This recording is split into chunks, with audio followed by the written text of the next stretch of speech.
আসসালামু আলাইকুম। আজকে তোমাদেরকে আমি পড়াবো নবম ও দশম শ্রেণীর উচ্চতর গণিত ত্রিকোণমিতি চ্যাপ্টারের কিছু বেসিক তোমাকে তোমাদেরকে আমি শেখাবো। তাহলে এখানে কি ত্রিকোণমিতি অধ্যায় সম্পর্কে বা ত্রিকোণমিতি কি সেটা আগে জানতে হবে। ত্রিকোণমিতি ত্রিকোণমিতি হচ্ছে তিন কোণের আলোচনা। ত্রিকোণমিতি হচ্ছে কি তিন কোণের আলোচনা। তাহলে তিন কোণের আলোচনা, তিনটা কোণ হলে সেটা বুঝতে হবে সেটা কি হয়, আকারটা কেমন হয়। আকারটা হয় ত্রিভুজ, মানে আমরা জানি কি তিন একটি যে ত্রিভুজের তিনটি কোণ রয়েছে কি তাকে কি বলে, ত্রিভুজ বলে। তাহলে তিনটি বাহু দ্বারা আবদ্ধ ক্ষেত্রকে ত্রিভুজ বলে, এটা হচ্ছে কি সংজ্ঞা। আর তিনটা কোণ অবশ্যই থাকতে হবে, তিনটা কোণের বেশি হয়ে গেলেই কি এটা অন্য হয়ে যাবে, যেমন চতুর্ভুজ, পঞ্চভুজ উপরের দিকে হয়ে যাবে। তাহলে ত্রিভুজ কি, ত্রিভুজ হচ্ছে তিনটি কোণ থাকবে। দেখো একটা কোণ, এই যে এই তিনটা কোণ। তাহলে তিনটা বাহু দ্বারা আবদ্ধ ক্ষেত্রকে ত্রিভুজ বলে, অথবা কি তিনটি কোণ দ্বারা আবদ্ধ ক্ষেত্রকে ত্রিভুজ বলে, সেভাবে বলতে পারো। এখানে একটা ত্রিভুজ দেখো, এ বি সি একটা ত্রিভুজ দিয়ে দিচ্ছে, সেটা হচ্ছে একটা ত্রিভুজ। তাহলে ত্রিভুজ নিয়েই কি এখানে যত রকম আলোচনা করা হবে। ত্রিকোণমিতি তিনটা কোণের এখানে আমরা পড়বো প্রথম হচ্ছে কি, প্রথমে হচ্ছে কি কোণ পরিমাপ। তাই কোণ পরিমাপ করতে গেলে আমাদের, তোমাদের এই চ্যাপ্টারের প্রথম শুরুতে আছে কি কোণ পরিমাপটা দুইভাবে করে। একটা হচ্ছে কি ষাটমূলক পদ্ধতি, আর একটা হচ্ছে কি, ধরো এখানে আমি যদি লিখি, একটা হচ্ছে কি ষাটমূলক পদ্ধতি, ষাটমূলক, আর একটা হচ্ছে কি বৃত্তীয়। ষাটমূলক হচ্ছে আমরা জেনারেলি যে কোনো কোণ বলি থাকি কত ডিগ্রি, যেমন 30 ডিগ্রি, 60 ডিগ্রি, 45 ডিগ্রি, এগুলো হচ্ছে কি ষাটমূলক পদ্ধতি। আর বৃত্তীয় পদ্ধতি হচ্ছে আমরা যে এই যে রেডিয়ান, নতুন একটা শব্দ রেডিয়ান, সেভাবে হিসাব করব। তো রেডিয়ানের হিসাব করতে গেলে আমাদের কি একটু ধারণা নিতে হবে, একটা বৃত্তের একটা ধারণা নিতে হবে। দেখো আমি বৃত্তটা এঁকে রাখছি। এখন দেখো এটা হচ্ছে কি সিকেন্দ্র বিশিষ্ট বৃত্ত। আমি যদি একটা বৃত্তের, তো অবশ্যই কি একটা ব্যাস আঁকবো, আর একটা কি মানে যেদিকেই কি তুমি ব্যাসার্ধ আঁকো। দেখো ভালো করে দেখো। তাহলে দেখো আমি যদি একটা ব্যাসার্ধ দিই, তাহলে কেন্দ্রের সাথে কি এখানে একটা কোণ উৎপন্ন করছে, এখানে একটা কোণ উৎপন্ন করছে, মনে করি টিটা কোণ উৎপন্ন করছে। সেটা আমি জানি না কোণমূলক পদ্ধতি, ষাটমূলক পদ্ধতি না বৃত্তমূলক পদ্ধতি, তোমাকে যেটা বলে সেটাই কি নির্ণয় করতে হবে। তাহলে আমি এখানে দেখি এই টিটা, তাহলে এতটুকু অংশ, দেখো এতটুকু অংশ। আর আমরা কি জানি এটা আর, পুরোটা হচ্ছে কি, ধরো এতটুকু, এতটুকু হচ্ছে কি ডি, এতটুকু হচ্ছে কি ডি, মানে ব্যাসের ডায়ামিটার। আর দেখো কেন্দ্র থেকে যে কোনো একদিকে তার কি দৈর্ঘ্যটা হচ্ছে কি, পরিধির দিকে দৈর্ঘ্যটা হচ্ছে কি ব্যাসার্ধ বা রেডিয়াস যেটাকে বলা হয়। তাহলে এতটুকু অংশ, দেখো আমি এতটুকু একটা বৃত্তের এতটুকু অংশ, এটা হচ্ছে কি এস, এটা হচ্ছে কি এস। তাহলে এইটার সহজ একটা ফর্মুলা হচ্ছে, দেখো এস হচ্ছে আর টিটা, আর হচ্ছে কি ব্যাসার্ধ, এই বৃত্তের ব্যাসার্ধ যত হয় বা তোমাদের অঙ্কে যা বলা থাকে সেটাই হচ্ছে কি আর রেডিয়াস। আর টিটা এখানে কেন্দ্রের সাথে যত ডিগ্রি কোণ, বৃত্তচাপটি, মানে দেখো এটা একটা বৃত্তচাপ। তাহলে বৃত্তচাপটি কত ডিগ্রি কোণ উৎপন্ন করছে সেটি হচ্ছে কি টিটা। তাহলে এখানে কি টিটা দিলাম। তাহলে মনে রাখতে হবে এটা একটা ইম্পর্টেন্ট কি, very very important, very very very very important, এটি মনে রাখবে। তাহলে এস ইকুয়াল টু আর টিটা। এস হচ্ছে মানে এতটুকু দৈর্ঘ্য, এস হচ্ছে কি এই বৃত্তচাপের দৈর্ঘ্যটা পরিমাপ করব। তাহলে এস, আর আমরা তো জানি বৃত্তের পরিধি, বৃত্তের পরিধি কি, বৃত্তের পরিধি নির্ণয় সূত্র কি, বৃত্তের পরিধি সমান 2 পাই আর, সেটা একটু মনে রাখবো সবসময়, কি কাজে লাগবে। আর ক্ষেত্রফল, আমি আরেকটা জিনিস লিখে দিই, ক্ষেত্রফল সমান কি পাই আর স্কোয়ার, সেটা অবশ্যই মনে রাখতে হবে। বৃত্তের ক্ষেত্রফল হচ্ছে কি পাই আর স্কোয়ার। তাহলে এখানে দেখো আমি সম্পূর্ণ বৃত্তের ক্ষেত্রে লিখতে পারি কি পরিধি সমান কি 2 পাই আর, 2 পাই আর, সেটা লিখে যেতে পারে। তাহলে তোমাদেরকে আমি প্রথমে বলছিলাম কোণ পরিমাপ করব, তাহলে একটা বৃত্ত থেকে আমি যখন কোণ পরিমাপ করতে যাব, একটা বৃত্ত কত ডিগ্রি কোণ উৎপন্ন করে তার কেন্দ্রে, একটা বৃত্ত তার কেন্দ্রে 360 ডিগ্রি কোণ উৎপন্ন করে, কত ডিগ্রি কোণ উৎপন্ন করে 360 ডিগ্রি বা 4 সমকোণ।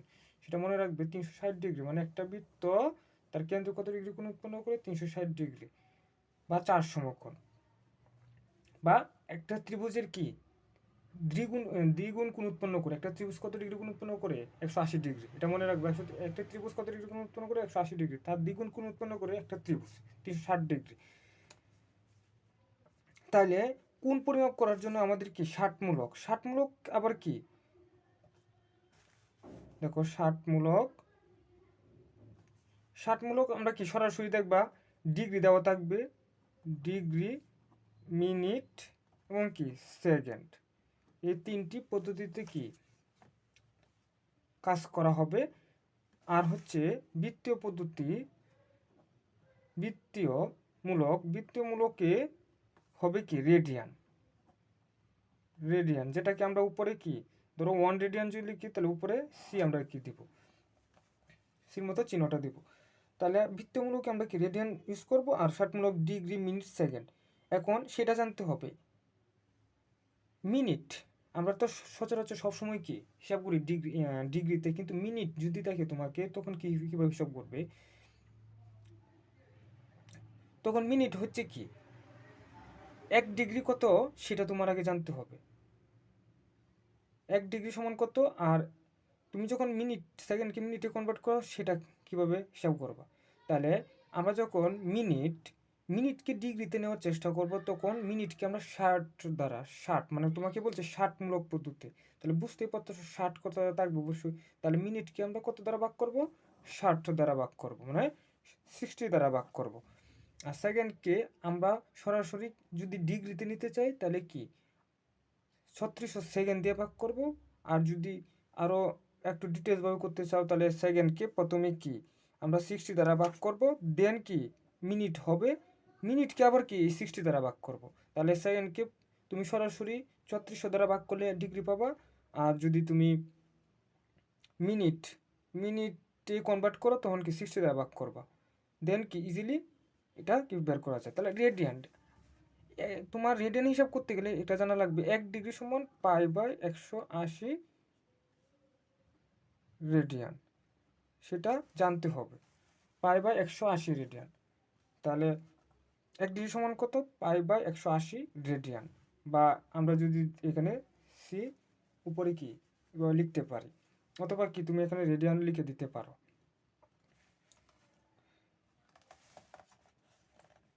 তাহলে সেটা ভালো করে জানবা। আরেকটু তোমাকে যে বলে দিই, ধরো আমরা যখন কোয়াড্র্যান্ট, ত্রিকোণমিতির ক্ষেত্রে সর্বপ্রথমেই আমার জানতে হবে কোয়াড্র্যান্ট, এটা হচ্ছে কি প্রথম, এটা দ্বিতীয়, এটা হচ্ছে কি তৃতীয়, এটা হচ্ছে কি চতুর্থ। তাহলে প্রথম কোয়াড্র্যান্ট, দ্বিতীয়, তৃতীয়, চতুর্থ। আমরা যখন পরিমাপ করব, ধরো ঘড়ির কাঁটার দিকে হচ্ছে কি নেগেটিভ, ঘড়ির কাঁটার দিকে নেগেটিভ। আর উল্টো দিকে এইদিকে আমরা কি পজিটিভ ধরবো কোণ। আমরা যখন পরিমাপ করব কোনো কোণ, সেটা অবশ্যই কি ঘড়ির কাঁটার দিকে হলে নেগেটিভ ধরবো, আর ঘড়ির কাঁটার বিপরীত দিকে আমরা পজিটিভ ধরবো। সেটা একটু ভালো করে খেয়াল করবা। বিভিন্ন অঙ্কের ক্ষেত্রে কি এটা বিশেষ গুরুত্বপূর্ণ একটা জিনিস। ঘড়ির কাঁটার দিকে নেগেটিভ, আর ঘড়ির কাঁটার বিপরীত দিকে কাউন্টার ওয়াইজ কি পজিটিভ, আর ক্লকওয়াইজ হচ্ছে কি নেগেটিভ। সেটা একটু ভালো করে খেয়াল করবা। তাহলে তোমরা এখান থেকে একটু অতি সহজে মানে কি কোণ পরিমাপ করার জন্য তোমরা প্রথমেই দেখতে পারো কি ষাটমূলক পদ্ধতি, বৃত্তীয়মূলক পদ্ধতি। আর একটা বৃত্তে থেকে আসছে কি s=r θ, এটা একটু মনে রাখবা যে s=r θ। আর বৃত্তের পরিধির সূত্রটা 2πr। আর হচ্ছে কি ষাটমূলক পদ্ধতি ডিগ্রি, মিনিট, সেকেন্ড, এখানে কি বিভিন্ন হিসাব নিকাশ থাকবে। আর বৃত্তীয়মূলক আমি তো তোমাকে বললাম, মিনিটকে তুমি 60 দ্বারা যদি ভাগ করো তাহলে ডিগ্রি পাবো, আর সেকেন্ডকে যদি 60 দ্বারা ভাগ করো, সেকেন্ডকে যদি তুমি 36 সেকেন্ড ভাগ করো তাহলে ডিগ্রি পাবা। আর সেকেন্ডকে তুমি মিনিটে কনভার্ট করতে পারো 60 দ্বারা, পরে আবার কি মিনিটকে 60 দ্বারা ভাগ করতে পারো, পরে কি তুমি দেন কি ডিগ্রি পাবা। আর বৃত্তিমূলক পদ্ধতিতে তুমি রেডিয়ানে, আমরা যত কিছু করবো এখানে রেডিয়ানে করবো। বিভিন্ন দেখবো একটা জায়গার সাথে বা একটা অঞ্চলের সাথে অন্য অঞ্চলের কি বিভিন্ন পার্থক্য দেওয়া থাকবে রেডিয়ান, বা বিভিন্ন অ্যাঙ্গেল বা কোণে সরাসরি দেওয়া থাকবে। সো তোমরা ইজিলি এগুলা দেখতে পারো। এখানে ত্রিকোণমিতি চ্যাপ্টারটা একদম ইজি, তোমরা কিছু বেসিক রুলস এগুলা জানার চেষ্টা করবা। তোমাদেরকে আবারও বলে দিতেছি, নিচে কোয়াড্রেন্ট সম্পর্কে ভালোভাবে জানতে হবে। যেমন কাউন্টার ক্লকওয়াইজ হচ্ছে কি পজিটিভ, আর ক্লকওয়াইজ হচ্ছে কি নেগেটিভ।